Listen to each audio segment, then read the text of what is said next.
अल्लाहु अकबर अल्लाहु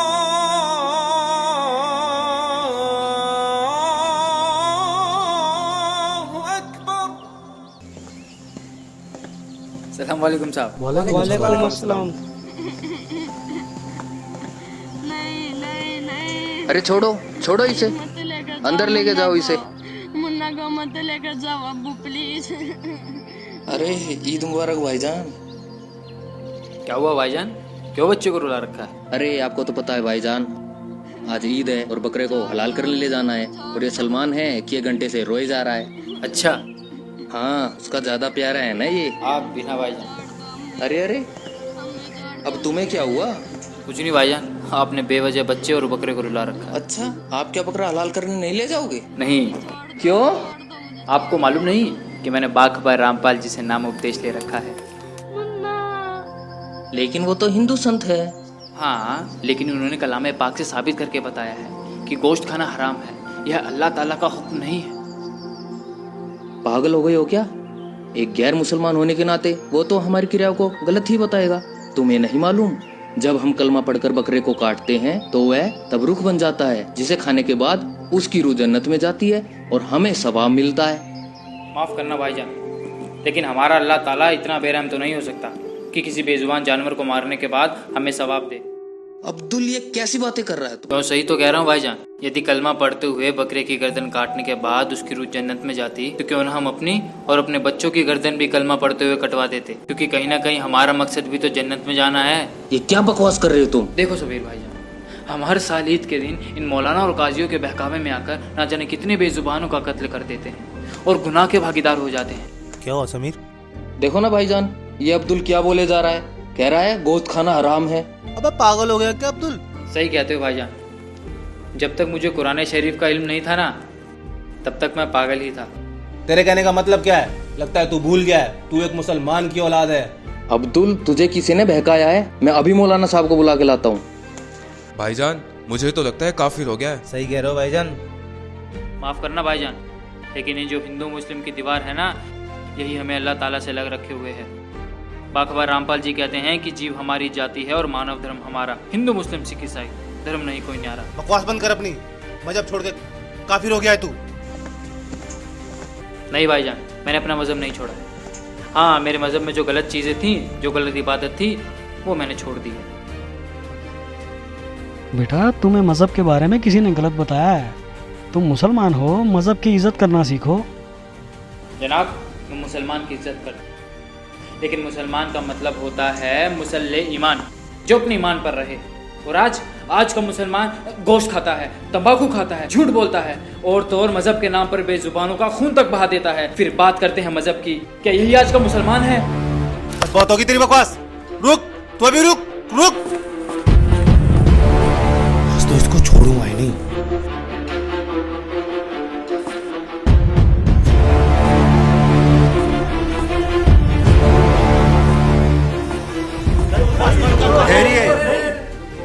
मौलाना साहब ये सलाम वालेकुम। वालेकुम अस्सलाम। क्या हुआ बरखुरदार, आपकी क्या मसाद है? एक मुसलमान होते हुए भी आप अपने मजहब की रीतियों को गलत बता रहे हैं। पता है अपना मजहब कितना पाक है? मजहब तो सभी पाक है मौलवी साहब, बस इन मजहब के मानने वालों ने इसकी हमें गलत इल्म दी है, जिसे अब हम सबको मिलकर ठीक करना है। हम सब एक अल्लाह के बंदे हैं और अल्लाह को पाने का रास्ता भी एक ही है। इसलिए हिंदू हो या मुसलमान, सिख हो या ईसाई, सबके सब बाखबर रामपाल जी से जुड़कर अपनी पाक किताबों का इल्म लेकर सच्चे अल्लाह की इबादत कर रहे हैं। तो क्या तुमने अपने दिन को छोड़ दिया? नहीं मौलाना साहब, शायद आप गलत समझ रहे हैं। मैंने मुसलमान दीन को नहीं, बल्कि मुसलमान दीन में जो फैला हुआ अजाब है उसको छोड़ा है। मौलाना साहब ये कहता है बेजुबानों का कत्ल क्यों करते हो और गोश्त खाना हराम है। अरे काफिर, यह अल्लाह का हुक्म है। नहीं मौलाना साहब, गोश्त खाना अल्लाह का हुक्म नहीं है, बल्कि चुप कर अब्दुल, बंद कर अपनी बकवास। नहीं भाईजान, अब बात शुरू हो गई है तो उसे क्लियर करना भी जरूरी है। मौलाना साहब, अल्लाह ताला ने 6 दिन में कायनात बनाई और 7वें दिन जाकर तख्त पर बैठ गए। मतलब कि अल्लाह ताला को जो हिसाब बनाना था उन्होंने वो 6 दिन में बनाया, 7वें दिन जाकर तख्त पर बैठ गए। मतलब कि उसके बाद के जितने भी हुक्म हैं वो अल्लाह ताला के नहीं है, बल्कि वो शैतान के हुक्म है। और दूसरी तरफ हम मोहम्मद साहिब जी और उनकी उस टाइम की 1,80,000 अंबियाओं को देख सकते हैं। ना तो उन्होंने कभी मांस छुआ है और ना ही उन्होंने किसी को कहा है तुम मांस खाओ। लेकिन कुरान में कुर्बानी का जिक्र है। वही तो मैं बताना चाह रहा हूँ मौलाना साहब, वो जो बात के हुक्म है वो अल्लाह ताला के नहीं है बल्कि शैतान के हैं। क्योंकि कुरान से पहले 3 आसमानी किताबें और उतरी थी, जंबूर, तौरात और इंजिल। उनमें कहीं भी गोश्त खाने का जिक्र नहीं है। आप बेशक मुझे मार देना, लेकिन मेरी बात पर गौर फरमाना। जैसे हमें हमारे मजहब के ठेकेदार आज तक बताते आए हैं कि अल्लाह बेचून है, निराकार है, लेकिन हमारे कलाम पाक में लिखा है कि उस अल्लाह ताला ने 6 दिन में पूरी कायनात बनाई और 7वें दिन जाकर तख्त पर जा विराजे। इसका मतलब क्या है? इसका मतलब साफ ये है कि अल्लाह ताला का आकार है, वो किसी आकार में है, जभी तो जाके तख्त पे विराजेंगे। विचार करो मौलवी साहब, विचार करो। जी, वो अल्लाह ताला कबीर है। सूरत फुरकान 25 आयत नंबर 52 से 59 में देखना आप। जिसकी जानकारी किसी बाखबर से पूछो, और इस समय बाखबर सिर्फ रामपाल जी महाराज हैं, जो अपने कलाम पाक से इबादत बताते हैं और सच्चे अल्लाह की इबादत करवाते हैं। आप सब मेरे पे बेशक गुस्सा हो जाइए, लेकिन आप सबको पता है रामपाल जी महाराज से जुड़ने से पहले मेरी क्या हालत थी और आज मैं कहाँ हूँ। जब तक मेरे सवाब का दौर चला मुझे सुख हुआ, जिससे मुझे लगा मैं जो भी इबादत कर रहा हूँ वो बिल्कुल ठीक है। लेकिन जैसे ही मेरे गुनाहों का दौर शुरू हुआ तो मानो मेरे ऊपर दुखों का पहाड़ टूट पड़ा हो, और उसको खत्म करने के लिए जिसने जो भी बताया मैंने वैसा ही किया। किसी ने कहा तुम जुम्मे की नमाज करो, किसी ने फजर की नमाज करने को कहा, तो किसी ने तहज्जुद की नमाज करने को कहा। फायदा कुछ भी नहीं हुआ। इसके अलावा भी अल्लाह की तलाश मैंने ना जाने कहाँ नहीं की। कभी मोहिद्दीन चिश्ती की दरगाह, तो कभी अलीगढ़ की दरगाह, तो कभी महरौली की दरगाह तक फिरा। 40 दिन के जमात तक निकाले, लेकिन कोई फायदा नहीं हुआ, क्योंकि मजहब के ठेकेदारों ने जो हमें इबादत बताई थी वो सारी गलत थी। लेकिन आज समाज पढ़ा लिखा है, अब उनकी दाल नहीं गलती। अब वो समय आ गया है जब सबके सब बाखबर रामपाल जी महाराज से नाम उपदेश लेंगे और सच्चे अल्लाह की इबादत करेंगे। खुदा हाफिज।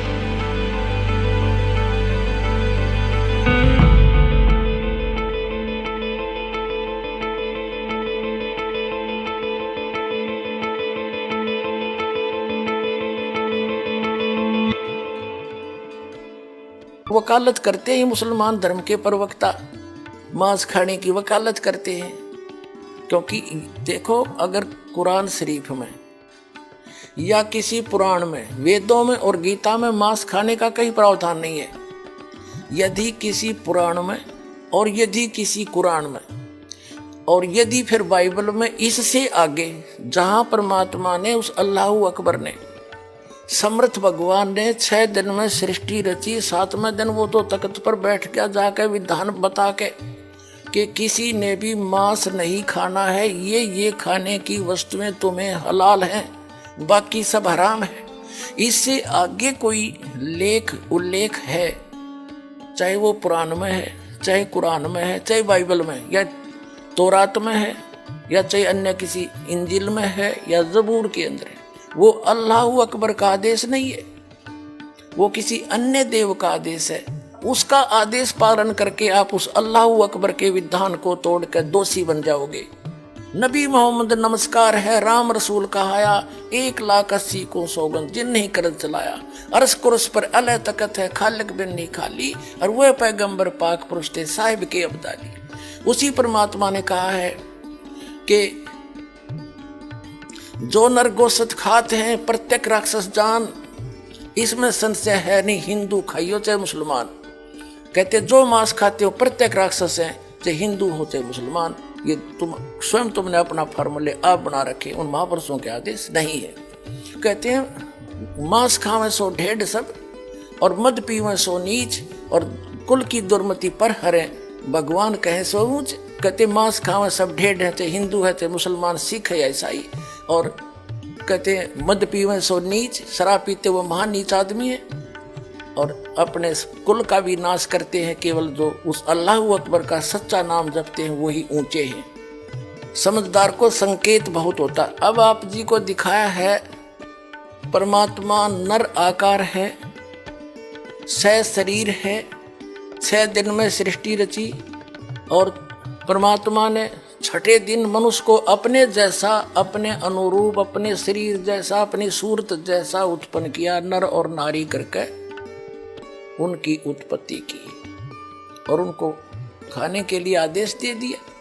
अभी आपने पढ़ा, आप फिर भी पढ़ सकते हैं। और आगे फिर वो क्या कहता है देखो, और परमेश्वर ने कहा, नर और नारी करके उनकी सृष्टि की, और परमेश्वर ने उनको आशीष दी, उनसे कहा फूलो फलो और पृथ्वी पर भर जाओ और उसको अपने वश में कर लो, और समुद्र की मछलियों तथा आकाश के पक्षियों और पृथ्वी पर रेंगने वाले जंतुओं पर अधिकार रखो। यानी उनसे जैसे इंसान ने शेर तक को भी काबू कर लिया, हाथियों को भी बांध लिया, तो इस ऐसे कंट्रोल करने के लिए कहा उन्होंने। आगे देखो, फिर परमेश्वर ने उनसे कहा, यानी मनुष्यों को भी, फिर परमेश्वर ने उनसे कहा कि सुनो, जितने बीज वाले छोटे छोटे पेड़, ये मनुष्यों के लिए आदेश है, सारी पृथ्वी के ऊपर हैं, और जितने वृक्षों में बीज वाले फल हैं, वे सब मैंने तुमको दिए तुम्हारे भोजन के लिए। मनुष्य के लिए उस अल्लाह ताला का आदेश, अल्लाहु अकबर, जिसने 6 दिन में सृष्टि रची, 7वें दिन तख्त पर जा बैठा, वो है अल्लाहु अकबर है। वो अल्लाह कबीर है, वो कंप्लीट गॉड है, वो सर्जनहार है, वो क्रिएटर है। उस क्रिएटर का आदेश नहीं है मांस खाने का मनुष्य को, ये पशु पक्षियों को भी नहीं है। आगे देखो, तुम्हारे भोजन के लिए, ये तो मनुष्यों के लिए। आगे देखो, यहाँ आगे हम, और जितने पृथ्वी के पशु और आकाश के पक्षी और पृथ्वी पर रेंगने वाले जंतु हैं, जिनमें जीवन का प्राण है, उन सब के खाने के लिए मैंने सब हरे हरे छोटे पेड़ दिए, और वैसा ही हो गया, यानी घास फूस से। और तब परमेश्वर ने जो कुछ बनाया था वो देखा, तो क्या देखा, वह बहुत अच्छा है। तथा सांझ हुई, फिर भोर हुआ, इस प्रकार ये 6वां दिन हो गया। अब 7वां दिन, यूं आकाश और पृथ्वी और उनकी सारी सेना का बनाना समाप्त हो गया, और परमेश्वर ने अपना काम जिसे वह करता था 7वें दिन समाप्त किया, और उसने अपने किए हुए सारे काम से 7वें दिन विश्राम किया। और परमेश्वर ने 7वें दिन को आशीष दी और पवित्र ठहराया, क्योंकि उसमें उसने सृष्टि की रचना के अपने सारे काम से विश्राम लिया। ठीक, अपने आत्माओं, जो क्रिएटर है, जो सबका रचनहार है, जो अल्लाहु अकबर है, जो सुप्रीम गॉड है, उसने 6 दिन में सृष्टि रची, 7वें दिन तख्त पर जा बैठे। उसी के विषय में कुरान शरीफ में स्पष्ट किया है कि ये वही है। कुरान शरीफ का ज्ञानदाता कह रहा है, ये वही अल्लाहु अकबर है जिसने 6 दिन में सृष्टि रची, 7वें दिन तख्त पर जा बैठा। यह है सूरत फुरकानी 25 और 604 पृष्ठ पे इस प्रकाशन के। हम पढ़ेंगे नीचे से, ये 51वीं आयत समाप्त हुई, 52वीं प्रारंभ होती है। फला तुतियल काफिरन व जाहिदुम बिही जिहादन कबीरन। ये स्पष्ट लिखा कबीरन, कबीर कहो, कबीरा कहो, कबीरन कहो। इसका और निर्णय करते हैं। ये पवित्र कुरान मजीद से क्लियर होगा। अब पवित्र कुरान मजीद दिखाते हैं आपको, ये यहां से छपी है।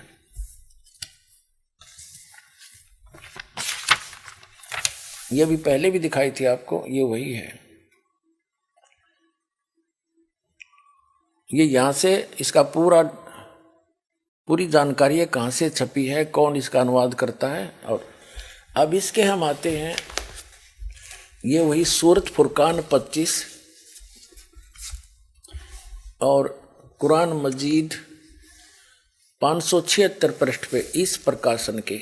हम यहीं आते हैं नीचे, ये है 51वीं आयत समाप्त हुई। इसमें पंक्ति भी नहीं बदली है, अक्सर भी सिर्फ लिखने मंत्र थोड़ा किया। फला तुतियल काफिरन न जाहिदुम बिही जिहादन कबीरा। कबीर कहो, कबीरा कहो, कबीरन कहो, खबीरा कहो, खबीरन कहो। तो इसमें स्पष्ट है ये कबीरा, और इसका यहाँ अनुवाद किया है इसके साथ में। ये 52वीं आयत का अनुवाद चला है। तो तुम काफरों का कहा न मानो, उनसे इस कुरान के हुक्म के मुताबिक बड़े जोर से लड़ो। अब उन कबीर का अर्थ बड़ा कर दिया, ठीक है। अब हम फिर कुरान शरीफ को लेते हैं। ये पवित्र कुरान शरीफ है, यहाँ से देखिएगा। उसमें से हमने ये निर्णय करना था कबीर और कबीरा और कबीरन। ये कुरान शरीफ फिर ले ली हमने, सूरत फुरकानी 25 और 604 पृष्ठ पे हम आगे ये नीचे आएंगे। ये 52 नंबर आयत है, 51 यहाँ समाप्त हुआ, 52 प्रारंभ हुआ। फला तुतियल काफिरिन व जिहादों बिही जिहादन कबीरन। इसका अनुवाद बिल्कुल सामने किया है। ये अनुवाद करता भी मुसलमान भाई है कोई तो ए पैगंबर, ये कुरान शरीफ का ज्ञान दाता बोल रहा है। तो ए पैगंबर, तुम काफिरों का कहा न मानना और इस कुरान की दलीलों से उनका सामना बड़े जोर से करो। अब देखो, जिहाद का अर्थ लड़ाई नहीं है, ये अनुवाद बिल्कुल सही किया इसने। उनका सामना करो बड़े जोर के साथ, संघर्ष करो, उनकी बातों में मत आना।